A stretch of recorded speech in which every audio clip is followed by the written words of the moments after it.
The hell did you do? It's some kind of dormant virus? Shit. Hang on, I'm getting you out of there. Please proceed calmly to the nearest exit. We repeat, please remain calm. Do not panic. Sorry for the rough exit. Earpiece working, check. This is not a test. You were just in an animus. Animus, yes? You were using it to access a genetic memory file in Helix labeled Shay Cormac? You worked for Abstergo Entertainment, remember? Any of this ringing a bell? Your session triggered something bad, and it's affecting the whole building. We need to find your boss. You haven't forgotten your boss, have you? Melanie LeMay, zipper, chipper, overachiever? Here, take your communicator, check it if you get lost. Now let's get out of here. This is not a drill. Please Follow me. Double time. This chaos is absolutely your fault, in case you're wondering. Come on, everyone. Just like we practiced in our safety drills. Everything is gonna be okay, guys. Stay positive. repeat, this is not a test. What the hell is happening? A file labeled Shay Cormac was booby-trapped with some kind of virus. Your job is to prevent things like this. We need to contain these genetic memories, then we can destroy them. No. Isolate them. I want to study these memories. But With respect, Miss LeMay, this is not a request. You heard the man. fine. I need to borrow your numbskull. That okay with you, Ms. LeMay? Hey there, this might seem a bit weird, but you're gonna work for contractors we hired to, upgrade our security. Mr. Otto Berg and Miss Violet DaCosta. Call me Violet. I have to go check on our people and prepare a statement for the press. Do whatever they tell you to do, okay? Go team! Technically, you're not responsible for this, but you're the one who let the virus out, so I think it's only fair you help me clean it up. Mr. Berg wants us to relive Shay's genetic memories. To do that, we need to access them from Helix. But the Helix is down. We'll have to reboot the main servers in the basement. Man, whoever designed this virus is a genius. Not only does it restrict our access to the cloud, it's adapted to fuck up the other operating systems that regulate building functions. Melanie, the elevators are out of commission. Are we stuck on this floor? Damn, yes. I'll get a repair crew on site ASAP. There's a working area server on this floor. I guess that'll have to do for now. Agent DaCosta, I want regular updates on your progress with Shay's genetic memories. Why? He's just a nobody as far as I can tell. If Shay Cormac is who I suspect he is, then this temporary setback may provide us with an unexpected reward. Proceed to the server room on this floor.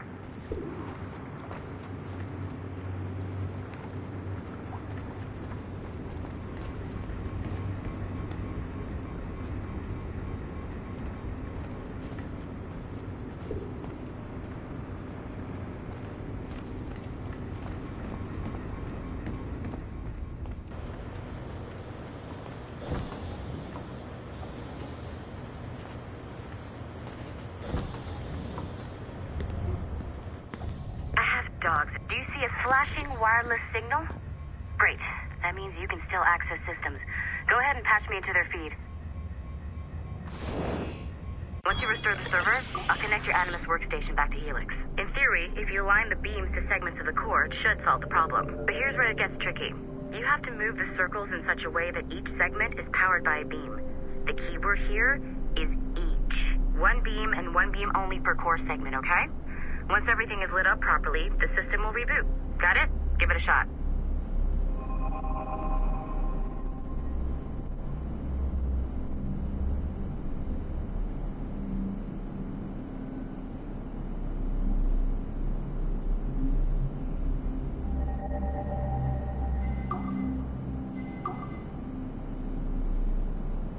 Remember, the entire core has to be powered or the system will not reboot. Good job. This core wasn't too complex, but rebooting the advanced hardware in the rest of the building will require more work.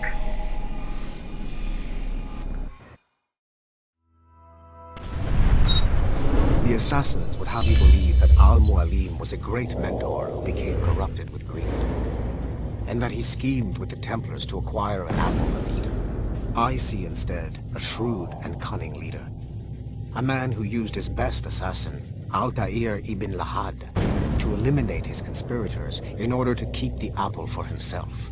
so that he could use it to enforce world peace. While it must be stated unequivocally that Al-Mualim was not a Templar, it is interesting to me that his vision of peace was more in line with Templar philosophy than assassin. In the past, both sides had the same goal, that of peace. Our only difference was how we chose to achieve it.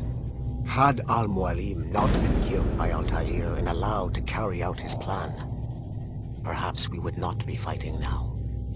It was only after Altair reformed the Brotherhood with its new ideals of free will that the conflict truly escalated and spread across the planet. For if the so-called wise man of the mountain can see things from our point of view, surely the same can be said for other assassins.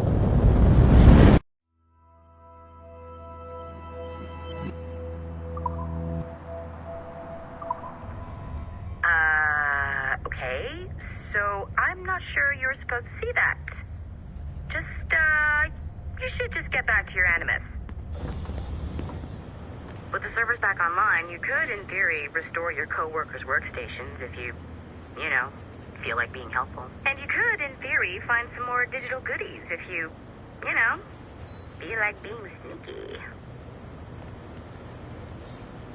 Hey, one of your co-workers dropped his communicator by the elevator. If you see any tech lying around like that, grab them. There might be a clue as to who did this. Now that you have unlocked Shay Cormac's memories, we stand on the brink of a grand discovery. I know you must have questions about your new assignment, or about me. For now, all I will say is that Shay's story contains the answers. Shay will lead you to a greater understanding.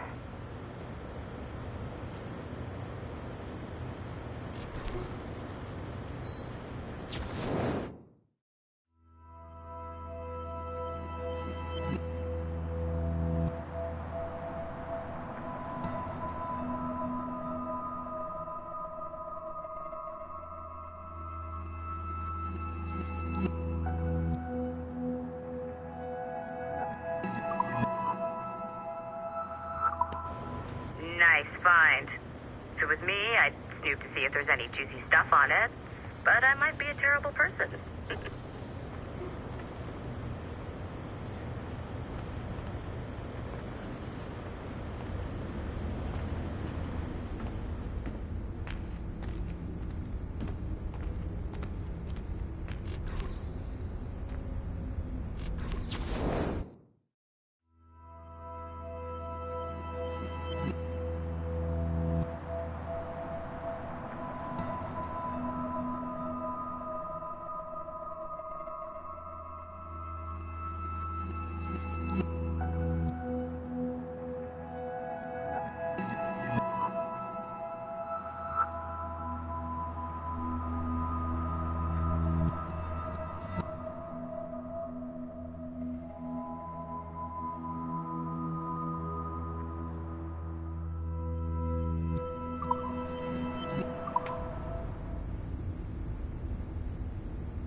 Haytham Kenway remains a controversial figure for me.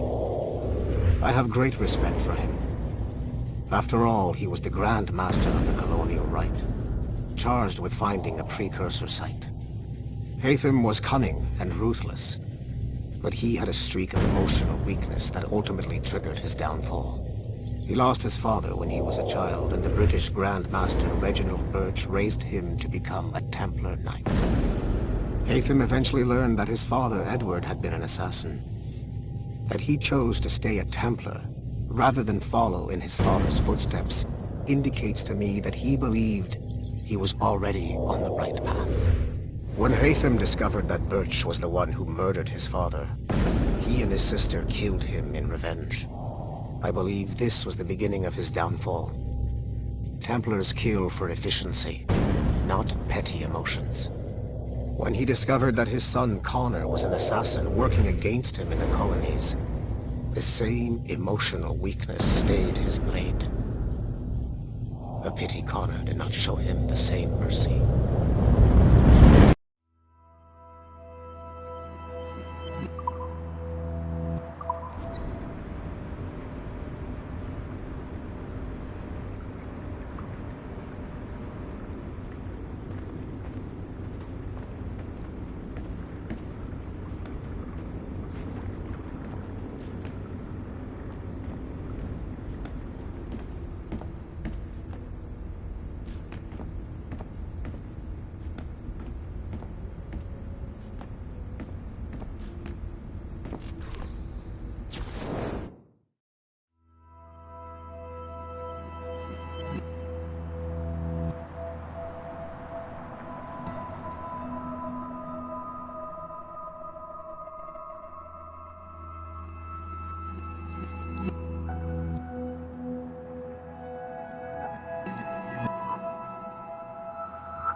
Nothing to see here.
Hey, boss. Calling from Germany?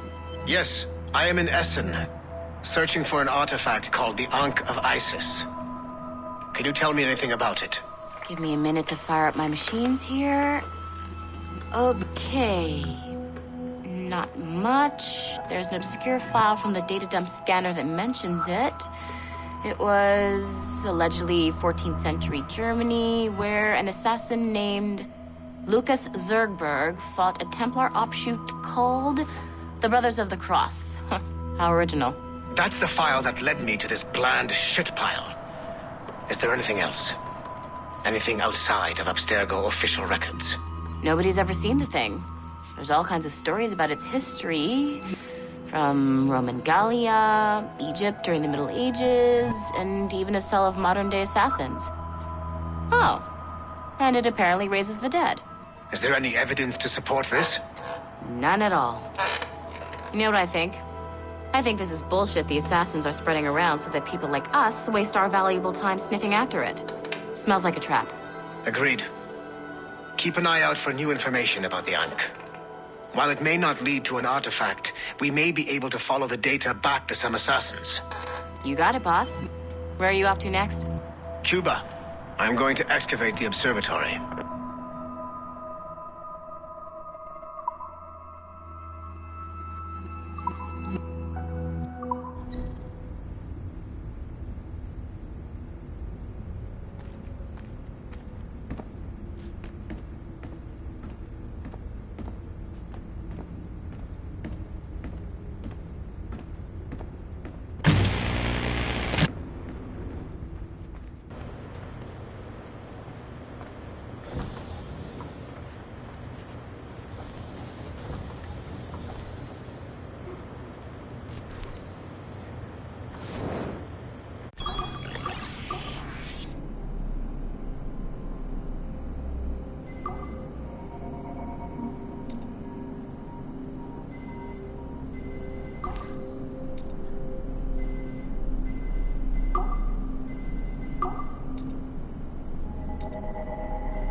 Following the Great Purge of 2000, William Miles became the de facto leader of the Assassins. A cunning and ruthless strategist, he trained several agents who infiltrated Abstergo, including Clay Kazmarek and Lucy Stillman. In late 2012, I captured William Miles in Cairo and delivered him to Warren Vidic in Rome. Miles' son, Desmond, attacked Abstergo, killed Vidic and Master Templar Daniel Cross. He fled to a First Civilization temple in New York. On December 21st, Desmond Miles was killed inside the precursor structure. The grieving William Miles went underground and left the Brotherhood in the hands of Gavin Banks. Banks led a small team across the globe, attempting to rebuild assassin cells. We have confirmed sightings in Kyoto, Moscow, and Paris. Miles resurfaced in late 2013, and we have confirmed his involvement in the infiltration of Abstergo Entertainment Montreal by the assassins Sean Hastings and Rebecca Crane. Both Miles and Banks remain at large. Agent DaCosta has tasked the Akashic satellite Plexus to sweep the planet for traces of assassin activities. We have yet to locate them.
Okay, the numbskull is in another Animus session, and I've required caffeine. All is right with the world.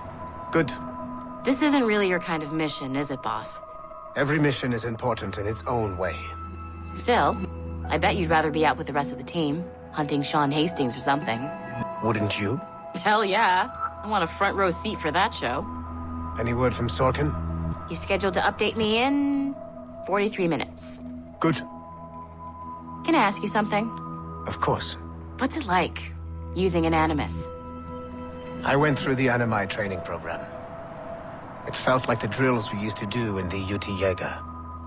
You never use a normal Animus like this one? To relive your own genetic history? Only once. Really? Who were you? I was a young man. On the Viking raid on Lindsey Farm. 793, northeastern coast of England. Sorry, history nerd. So, how was it? It was summer. Good sailing weather. The monastery was a center for religious studies, and we crashed into the city like a tidal wave. And? We pillaged and burned. They thought we were demons. The details of the memory were so vivid.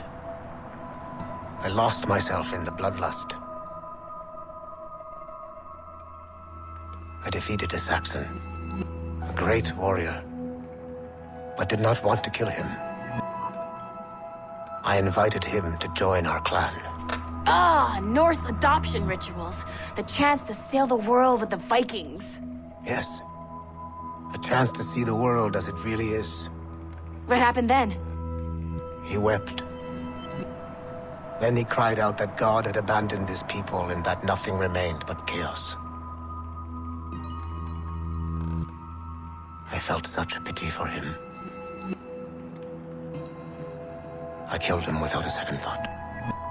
After we're done here, are we gonna have to kill the numbskull? We will see.